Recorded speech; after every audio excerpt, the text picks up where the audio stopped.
Cops in North Carolina fatally shot a schizophrenic 18-year-old who weighs about 90 pounds. His name is Keith Vidal, and apparently he was having a schizophrenic meltdown when his stepfather called the authorities to come help. He had a small screwdriver in his hand, and he was threatening to fight with his mother.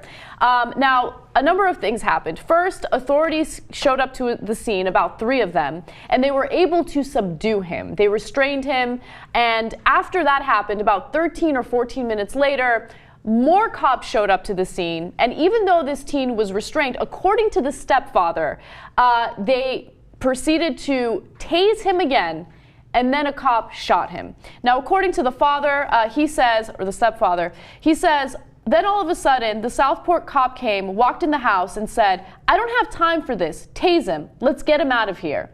He hit the ground, and this guy shot him. And that's what happened after he was allegedly tased.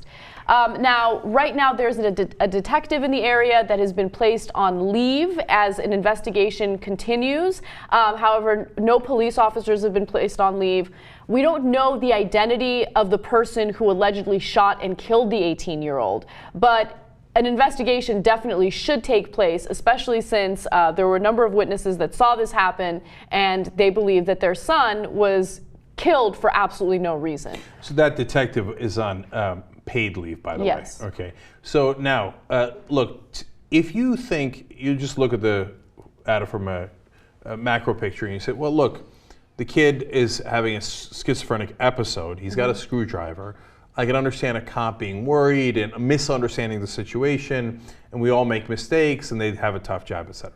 But when you understand the full context of it, it becomes obviously inexcusable.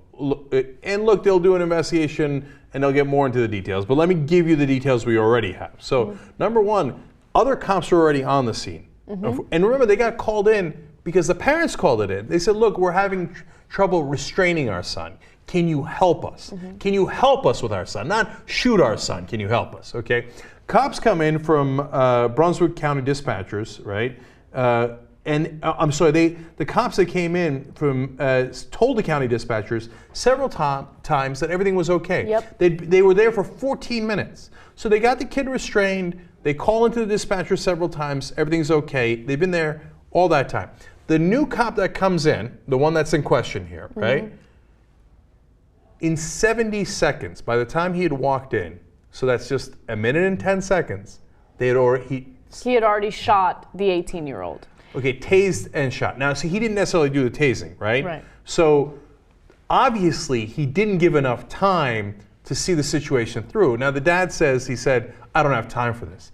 I don't have time for what?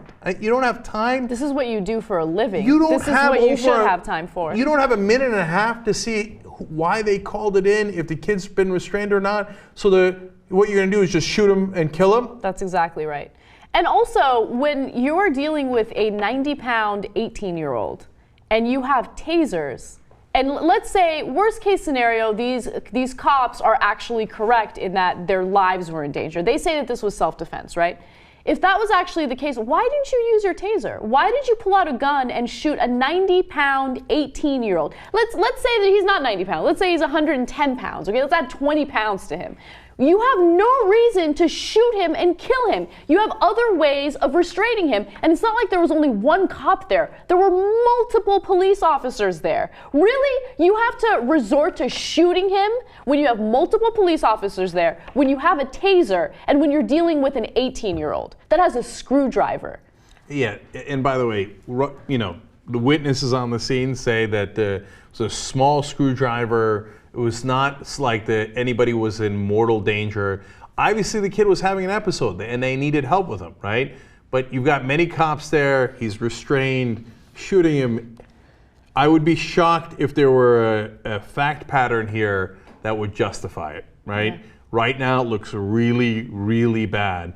And as we've done many of these stories, it's not an indictment of all cops, of course not. But it is troubling that there's a million stories we've done where it's shoot first mentality. It's starting to seep in, right? So I feel like in the old days, it's not that it wouldn't happen. Of course, there's no good old days, right? There's a lot of police brutality, maybe even more so in the old days when we weren't taping things, right? But in the old days, in a small town, when you went to go help somebody, shooting their son was an action that was so extreme that would have been like unthinkable. Whereas now it's like, well, we had a little bit of trouble. It's been a minute and 10 seconds. What are we wasting our time for? Let's just shoot them and move on with our lives. I don't know why that mentality exists. Like I said, a few years ago, the big story about excessive force had to do with police using tasers excessively. And now they're just shooting and killing people without asking any questions. One final really sad detail to this story. The couple obviously just tragically lost their son, but recently they lost their daughter in a car accident. So they were having hearings about this, and the family showed up with signs that just said why. And it's powerful, and it's a good question. And look, it's not to indict all the cops. Most of the cops on the scene were actually doing a good job before this guy showed up. Yeah.